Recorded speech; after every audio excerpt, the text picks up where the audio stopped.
இன்ஷா அல்லாஹ் இப்போ உங்களுக்கு எப்படி சேர்ல உட்காந்து தொழுறதுன்றத நான் சொல்லித் தர போறேன். ஆனா, அதுக்கு முன்னாடி நாம ஒரு முக்கியமான விஷயத்த கவனத்துல வச்சுக்கணும். அது என்னன்னா, யாரால ஒழுங்கா நின்னு சஜ்தா செஞ்சு ருக்கு செய்ய முடியுமோ, அவங்களுக்கு ஃபர்து தொழுகையில உட்காந்து தொழுவதற்கு அனுமதி இல்ல. அதாவது யாரால நின்னு ருக்கு செஞ்சு, சஜ்தா செஞ்சு முழுமையாக தொழ முடிஞ்சும் உட்காந்து தொழுறாங்களோ, அந்த தொழுகை பாத்திலாகிடும். நடைமுறையில நம்ம பார்க்கக்கூடிய ஒரு மோசமான விஷயம். அது என்னன்னா, உடல் திடகாத்திரம் உள்ள பலரும் சேர்களை பயன்படுத்துறாங்க. அவங்களுக்காகத்தான் இந்த எச்சரிக்கை. ஒருத்தருக்கு லேசா கூன் போட்டு நின்னு தொழுதா அவரால நின்னு தொழ முடியும்னா, அவருக்கு உட்காந்து தொழ அனுமதி இல்ல. அதாவது தொழுகையில ஒருத்தரால நின்னு தொழ முடியுது. ஆனா இப்படி குனிஞ்சுகிட்டு தான் அப்படின்னாலும், அவருக்கு நின்னு தொழுவுறது கடமையாயிடுது. ஒரு கால் ஒருத்தரால கொம்ப ஊனிக்கிட்டு தொழுகையில நின்னு தொழ முடியும். கொம்பு கையை விட்டு ஸ்லிப் ஆனாலும் கீழே விழுந்துட மாட்டாரு. எந்த சிரமம் இல்லைன்னா அவர் நின்று தான் தொழணும். உட்காந்து தொழக்கூடாது. இந்த எச்சரிக்கை குறிப்பாக யாருக்குன்னா, ஒரு சிலருக்கு கொஞ்சம் மைனர் ஹெல்த் இஷ்யூஸ் இருக்கும். அவங்களால அல்ஹம்துலில்லா நின்று தொழ முடியும். இருந்தாலும் அவங்க சேரை பயன்படுத்தி லேசாக தொழுதுட்டு போயிடணும்னு நினைக்கிறாங்க. அவங்களுக்கு தான் இந்த எச்சரிக்கை. சேர்ல உட்காந்து தொழுவதற்கு எல்லாருக்கும் அனுமதி கிடையாது. அது யாருக்கு மட்டும்னா, யாரால நின்னு தொழ முடியாம இருக்கிறாங்களோ அவங்களுக்கு தான். ஃபர்து தொழுகையை பொறுத்த மட்டில்ல. நஃபில் தொழுகையை பொறுத்த மட்டில்ல உட்காந்து தொழுவதற்கு அனுமதி இருக்கு. ஆனா நின்னு தொழுவங்களுடைய கூலியில பாதி தான் உட்காந்து தொழுகிறவங்களுக்கு கிடைக்கும். சரி, இப்போ நான் சேர்ல உட்காந்து தொழக்கூடிய சட்டங்களை உங்களுக்கு விளக்கி காட்ட போறேன். ஓகே, இப்போ சேரில் உட்காந்து தொழக்கூடிய சட்டங்களை ஒன்று ஒன்றா பார்ப்போம். ஃபஸ்ட்டு 2 விதமான மக்கள் சேரில் உட்காந்து தொழக்கூடியதை நம்ம பார்க்கலாம். முதல் வகை சுத்தமாக நின்று தொழ முடியாதவங்க.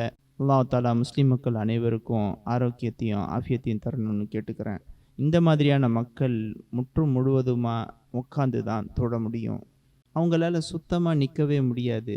ஒன்று வீல் சேரை பயன்படுத்துவாங்க, இல்லை பெரும்பாலும் உக்காந்துக்கிட்டே தான் இருப்பாங்க. 2வது வகை கொஞ்சம் நிற்கக்கூடியவங்களை பற்றி. அவங்களால கொஞ்சம் நிற்க முடியும், அவங்க உடலில் அதுக்கான தெம்பு இருக்குது. அந்த மாதிரியான மக்கள். இந்த மாதிரி மக்கள் கட்டாயம் நின்ன நிலையில தான் தக்பீரத்து தஹ்ரீம் சொல்லணும். எந்த அளவுக்குன்னா, அவங்களால கொஞ்சம்தான் நிற்க முடியும் அப்படின்னா கூட நின்றுக்கிட்டு தக்பீரத்து தஹ்ரீம் சொல்லிட்டு அதுக்கப்புறம் தேவைப்பட்டா சேரில் உக்காந்துக்கலாம். இல்லை அப்படியே நின்றுக்கிட்டும் தொடரலாம். அடுத்து ருக்குவை எப்படி செய்ய முடியுமோ செஞ்சு அடுத்து அப்படியே தொழுகையை பூர்த்தி பண்ணிக்கலாம். முக்கியம், முதல் தக்பீரை முசல்லிகள் நின்றுக்கிட்டு தான் கட்டணும். குறைஞ்சபட்சம் அவங்களால நின்று பண்ண முடிஞ்சாலும். இது ஒன்று. 2வது விஷயம், மக்களில் சில முசல்லிகள் சில பேரை பார்க்கலாம், அவங்களால நிற்க முடியும், ஆனால் ருக்குவும் சஜூதும் பண்ண முடியாது.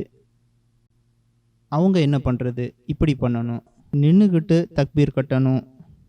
அவங்க கட்டாயம் நின்று தான் தொழணும். பல பேர் பண்ணுற தப்பு என்னென்னா, யாரால் ருக்குவும் சுஜூதும் பண்ண முடியலையோ அவங்க முதல்ல இருந்தே உட்காந்து தொழ ஆரம்பிச்சிடுறாங்க. இது மிக பெரிய தவறு.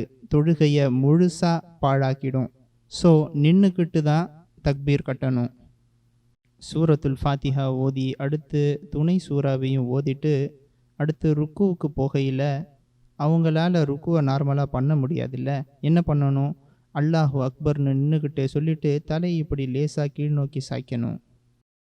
சுப்ஹான ரப்பல் அதீம், சுப்ஹான ரப்பல் அதீம், சுப்ஹான ரப்பல். சமியல்லாஹு லிமன் ஹமீதன்னு சொல்லி ருக்குவில் இருந்து நேராகணும்.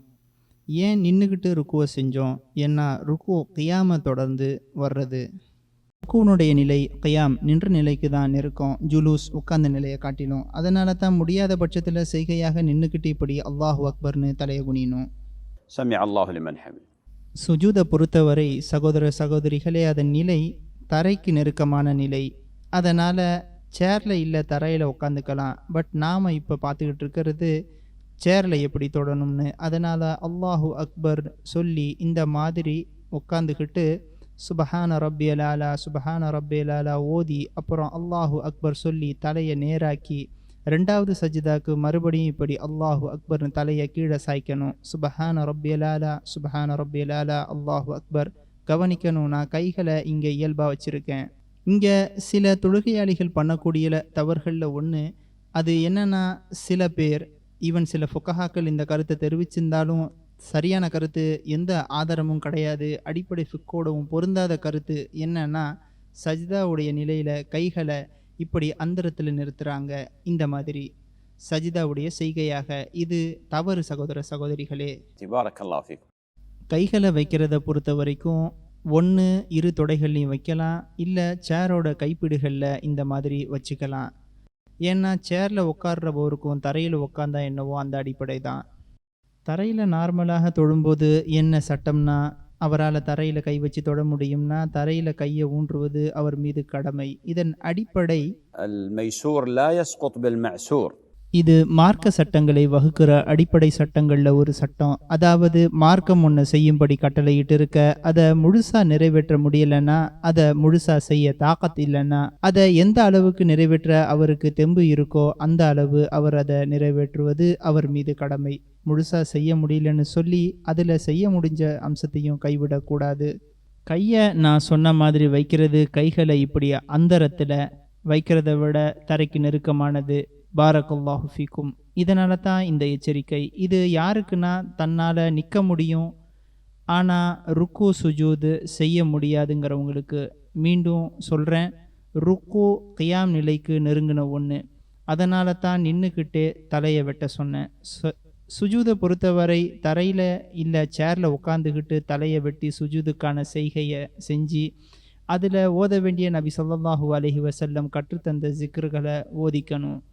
அடுத்து சுஜூதுக்கு அப்புறம் எந்திரிக்க முடியும்னா இப்போ நான் எந்திரிக்கிற மாதிரி அல்லாஹு அக்பர்னு சொல்லிக்கிட்டு எந்திரிக்கணும். மீண்டும் கியாம் நிலைக்கு வந்தாச்சு. அடுத்து ரெண்டாவது ரக்காத்தை ஆரம்பித்து தொழுகையை தொடர வேண்டியது தான். ரசூலுல்லாஹி ஸல்லல்லாஹு அலைஹி வஸல்லம் காட்டித்தந்த முறைப்படி. சகோதர சகோதரிகளே, இப்போ நம்மள்கிட்ட இன்னொரு கேள்வி வருது. சிலரால் நிற்க முடியாது, நிற்பதற்கு சுத்தமாக முடியாதவங்க, ஆனால் அவங்களால தரையில் முறைப்படி சஜிதா பண்ண முடியும். அவரால் நிற்க முடியாது. ஸோ நேச்சுரலாக நிற்க முடியாதவங்களுக்கு ருக்குவும் செய்ய முடியாது, ஆனால் தரையில் ப்ராப்பராக சஜிதா பண்ண முடியும். ஸோ அவங்க சஜிதா ப்ராப்பராக பண்ணாமல் விடலாமான்னா, அதாவது அவர் சேரில் உட்காந்து தொடக்கூடியவராக இருக்காருன்னு இல்லை.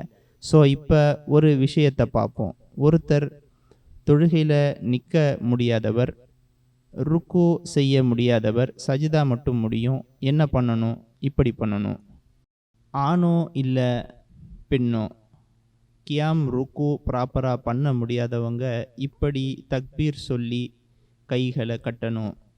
ருக்குவுக்கு இப்படி அல்லாஹு அக்பர், சுப்ஹான ரப்பல் அதீம், சுப்ஹான ரப்பல் அதீம், சுப்ஹான சமிஅ அல்லாஹு லிமன் ஹமீத். இப்படி அடுத்து சஜிதாவை ப்ராப்பராக பண்ண முடியும், ஆனாலும் சேரில் உட்காந்துக்கிட்டே பண்ணலாமான்னா இல்லை, கூடாது. لأن الميسور لا يسقط بالمعسور. இது முக்கியமான ஒரு அடிப்படை. சரி, இப்போ அவர் கட்டாயம் என்ன பண்ணியாகணும்னா இந்த மாதிரி தரையில் ஊனி சஜிதா செய்யணும். அல்லாஹு அக்பர், சுப்ஹான ரப்பல் அலா, சுப்ஹான அல்லாஹு அக்பர், அல்லாஹு அக்பர், சுப்ஹான ரப்பல் அலா, சுப்ஹான ரப்பல். அடுத்து திரும்ப சேரில் உட்காந்துக்கலாம். இப்படியே தொழுகையை தரையிலேயே தொடர்வது சிரமமாக இருந்தால் இந்த வழியிலேயே மீதமுள்ள தொழுகையும் தொழுது முடிக்கணும்.